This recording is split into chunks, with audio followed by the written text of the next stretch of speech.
La dernière vidéo consacrée au cours de logique s'attardera sur certaines stratégies élémentaires pour s'attaquer aux problèmes SAT.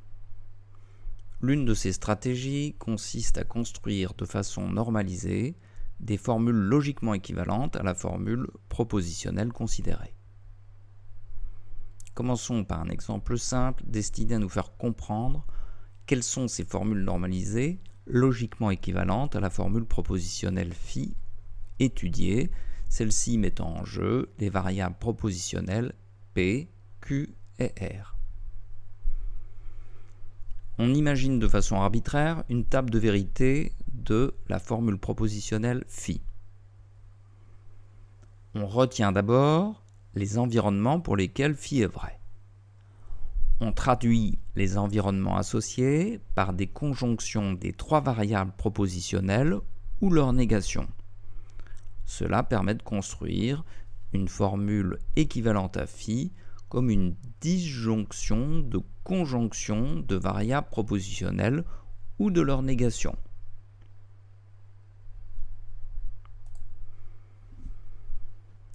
On réalise la même opération pour retenir les environnements pour lesquels phi est fausse.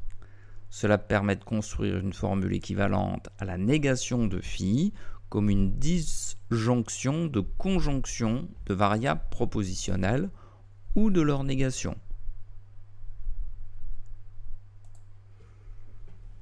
En construisant la négation de la dernière formule, on construit automatiquement une conjonction de disjonction des variables propositionnelles ou de leur négation logiquement équivalente à phi. L'idée simple qui suit ce petit calcul, c'est qu'une formule phi, une fois passée à la moulinette de la table de vérité, peut se mettre sous la forme d'une disjonction de conjonction qui met chacun en jeu toutes les variables propositionnelles.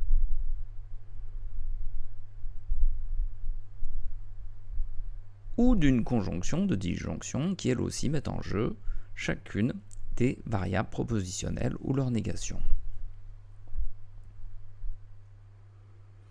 On définit une généralisation de la disjonction et de la conjonction. Ces définitions ne sont pas explicitement au programme, mais elles sont importantes. Elles sont définies classiquement de façon inductive. La généralisation de la disjonction est définie classiquement par induction en commençant par le cas de base.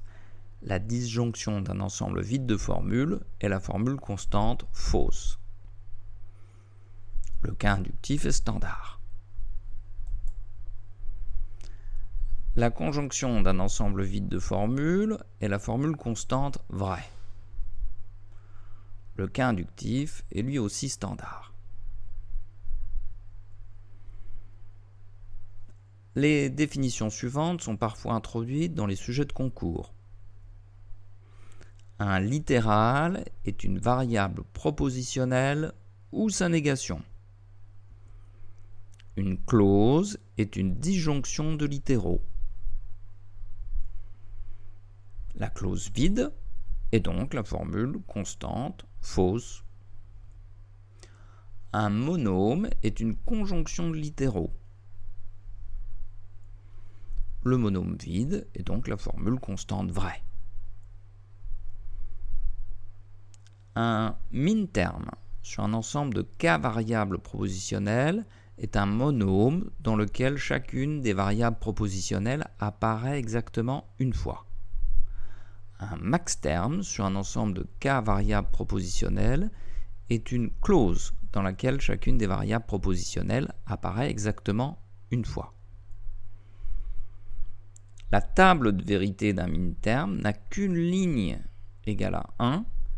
La table de vérité d'un max-terme n'a qu'une ligne égale à 0, ce qui explique en partie la terminologie. Les exemples donnés concernent des min-termes et des max-termes sur un ensemble de 2 variables propositionnelles.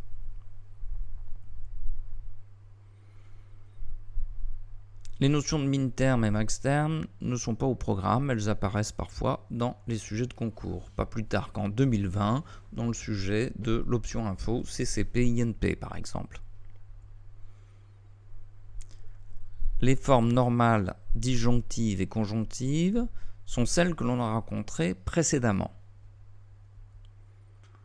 On retient qu'une forme normale disjonctive est une disjonction de monômes, tandis qu'une forme normale conjonctive est une conjonction de clauses.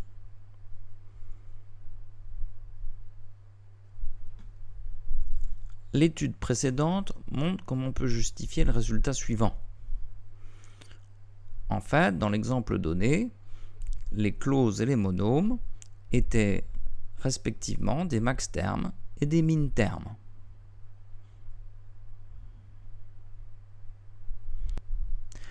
On considère une clause et un monôme construits sur les mêmes littéraux. Les variables en A sont celles qui apparaissent sous forme négative, les variables en B sont positives. On distingue les ensembles gamma et delta.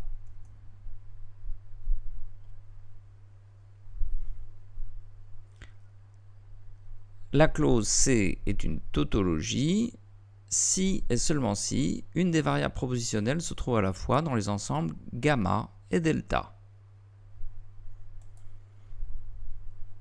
Le monôme M est insatisfiable si et seulement si une des variables propositionnelles se retrouve à la fois dans les ensembles gamma et delta.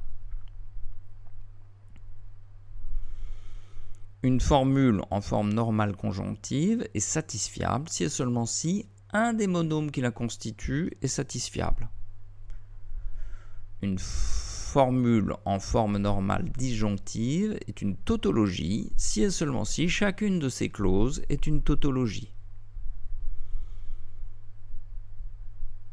Nous allons maintenant évoquer un sujet difficile de façon très brève. C'est en fait l'explosion combinatoire qui rend le problème difficile. En force brute, le coût du problème SAT étant grand O de 2 puissance n, où n est le nombre de variables propositionnelles mises en jeu dans la formule. On donne ici une idée d'une méthode pour tester qu'une formule est satisfiable. On transforme phi en une formule psi logiquement équivalente en forme normale disjonctive. On teste si psi est satisfiable en un temps quadratique. On en déduit immédiatement si phi est satisfiable. C'est la même idée pour tester si phi est une tautologie.